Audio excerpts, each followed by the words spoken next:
Hello students, we are reading second chapter of First Flight, that is Nelson Mandela Long Walk to Freedom. In the third part, we will start from page 21 and here we are. In life, every man has twin obligations. Obligations means duties or commitments. Obligations to his family, to his parents, to his wife and children, and he has an obligation to his people, his community, his country. So according to the author, according to Nelson Mandela, every human being has its responsibility towards the family and as well as towards the society, towards the country. In a civil and humane society, each man is fulfill those obligations according to his own inclinations and abilities. So we can say generally under normal circumstances, a person can maintain the balance between the two. That means according to the abilities or capabilities or according to the natural tendency of the behavior, a person is able to fulfill those duties in an easy manner, or he can maintain the balance between the two. But in a country like South Africa, it was almost impossible for a man of my birth and color to fulfill both of those obligations. But he says that uh, in countries like South Africa, it was never so easy. Why?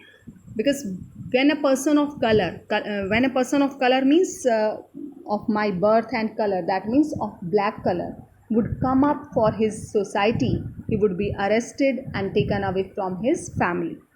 So it means it was not possible for a man in South Africa to fulfill both these obligations, both these duties, because by doing so, he became a threat to the white rulers.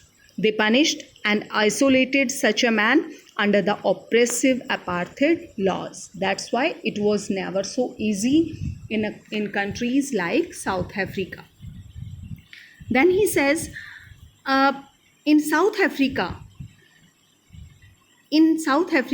a man of color who attempted to live as a human being was punished and isolated.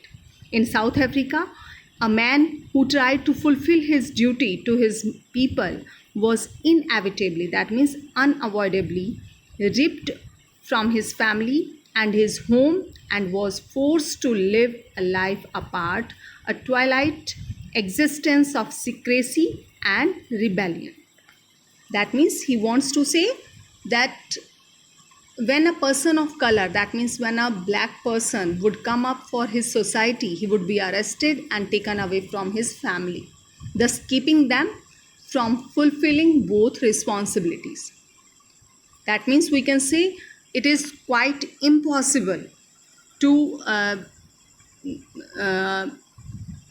be a part of this struggle of freedom in South Africa.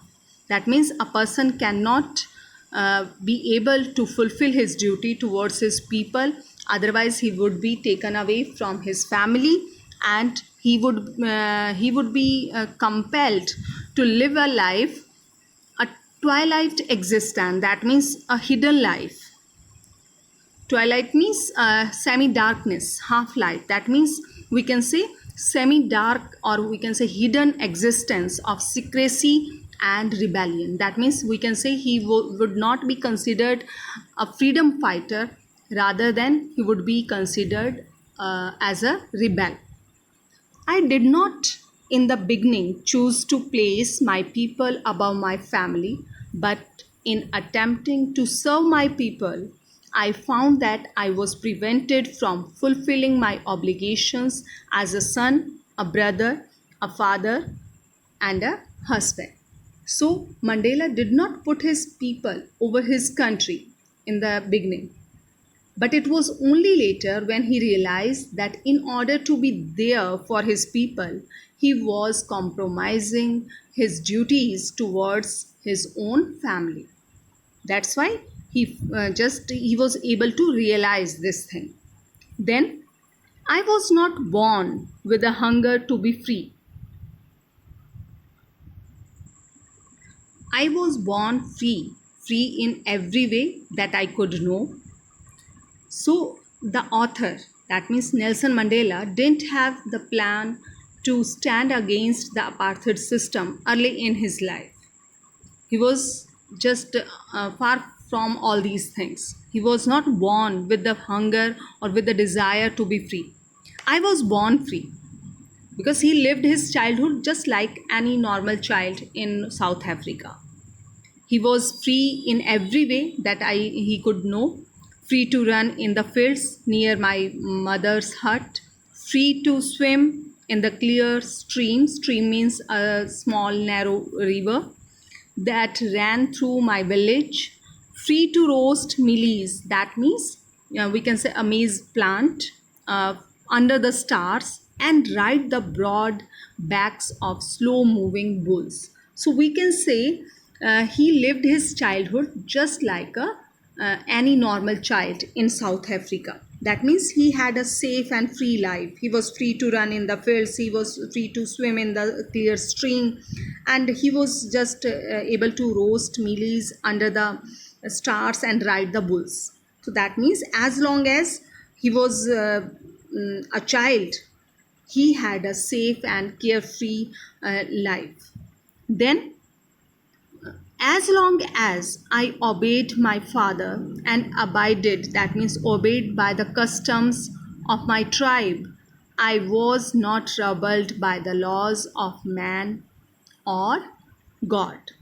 So, as long as he obeyed his father and the customs of his tribe, that means he only had to follow the rules set up by his father or the customs of his tribe.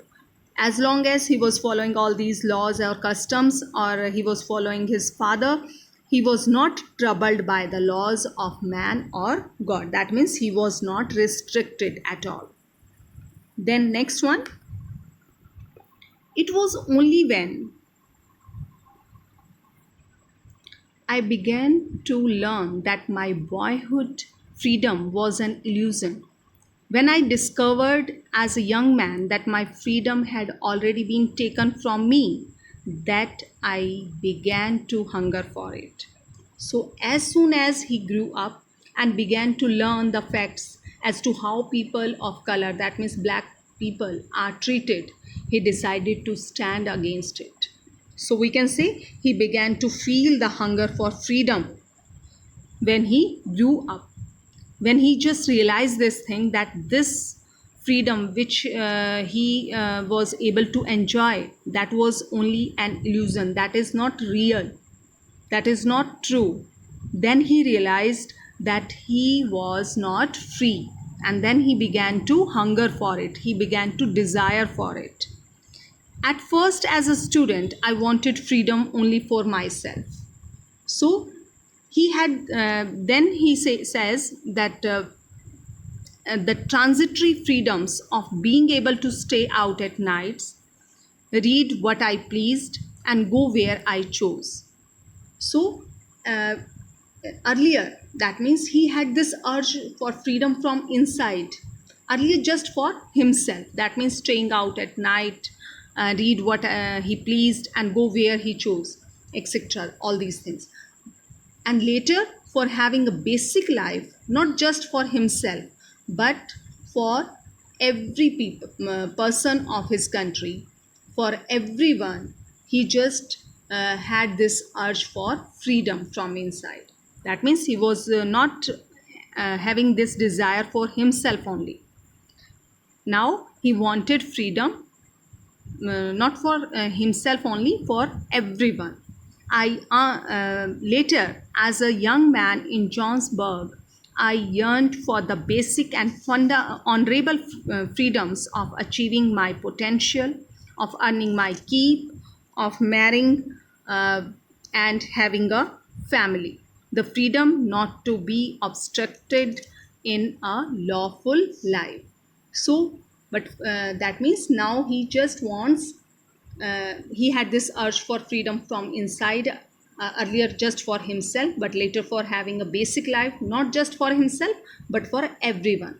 Then in Johannesburg, they had to struggle for having a peaceful marriage, family, and basic amenities which everyone has access to, where law and order exists. So we can say he felt this hunger because even the basic and honorable freedom desired by him and others like him was curtailed, was reduced by the whites. That's why he was feeling hunger for freedom. He just wants to achieve his potentials. He just wants to earn money for himself or for his family. He wants to lead a normal and we can say comfortable life, and that should not be obstructed in a lawful life. That should not be obstructed by law and order. But then I slowly saw that not only was I not free, but my brothers and sisters were not free. I saw that it was not just my freedom that was curtailed, but the freedom of everyone who looked like I did. So slowly, or we can say after some time, he just realized this thing, that his basic rights were snatched away. But of all those, that means not only his basic rights were snatched away, but of all those who looked like him. So then what happened? That is when I joined the African National Congress. So when he saw all black people in his country bound in the chains of oppression, he joined the African National Congress because he was now hungry for freedom for the entire race and wanted his people to live a life of dignity and self respect. That's why he was having a hunger for freedom. That is when I joined the African National Congress, and that is when the hunger for my own freedom became the greater hunger for the freedom of my people. So now he was struggling for the freedom of his people, for the freedom of his country. It was this desire for the freedom of my people to live their lives with dignity and self respect that animated my life, that transformed a frightened young man into a bold one. So we can say he had this fire, this desire inside him to free his people from the injustice done by the whites, done by, we can say, the white rulers. It was this fire or desire that changed the author Nelson Mandela completely as a man. So that's transformed a frightened young man into a bold one. So from being scared to brave. Then from that draw a law abiding attorney to become a criminal, and from a lawyer to the one who breaks the laws. So we can say a criminal. Why he was labeled as a criminal? Earlier he was a law abiding attorney, but later when he defied the oppressive laws of the white rulers, he was labeled as a criminal because he just wants to uh, wants he just has he has the desire for freedom of his people to live their lives with dignity and self respect. So that's why he just transformed from a lawyer to the one breaking the laws. Then a family that turned a family loving husband into a man without a home, that forced a life loving man to live like a monk. Monk means a member of a religious community. So, a family man to a man without a home, and a lively man into being a monk. So, his life just, we can say, changed completely. And What was responsible for it? That desire for freedom of his people, for the country. Then I am no more virtuous or self sacrificing than the next man. But I found, so we can say it was the knowledge that he and his people have restricted freedom that made him into a selfless man as opposed to before. So he has become a selfless man. He was not, he was, we can say virtuous and self-sacrificing person, but I found that I could not even enjoy the poor and limited freedoms I was allowed when I knew my people were not free. So he was not able to enjoy the limited freedoms also. According to him, freedom cannot be divided. He was not able to just we can say enjoy those restricted freedom also, because he knew this thing that his people were not free. Freedom is indivisible, that means freedom cannot be divided. And uh, the chains on any one of my people were the chains on all of them. The chains on all of my people were the chains on me. So, snatching it away from some was equivalent to taking it away from everyone, and that meant taking it away from the author also, from Nelson Mandela also. That's why he was just considering all these things, and he's saying that freedom is cannot be divided. It is indivisible. I knew that the oppressor must be liberated just as surely as the oppressed. A man who takes away another man's freedom is a prisoner of hatred. So he says that the need to free the oppressor is as high as that of the oppressed. Why? Because the oppressor is bounded by the shackles of hatred. A man who takes away another freedom is a prisoner of hatred. He has the weight of all the people who he has tormented, who he has tortured, as he carries the curses of all of their families. That's why we can say he is also a prisoner of hatred.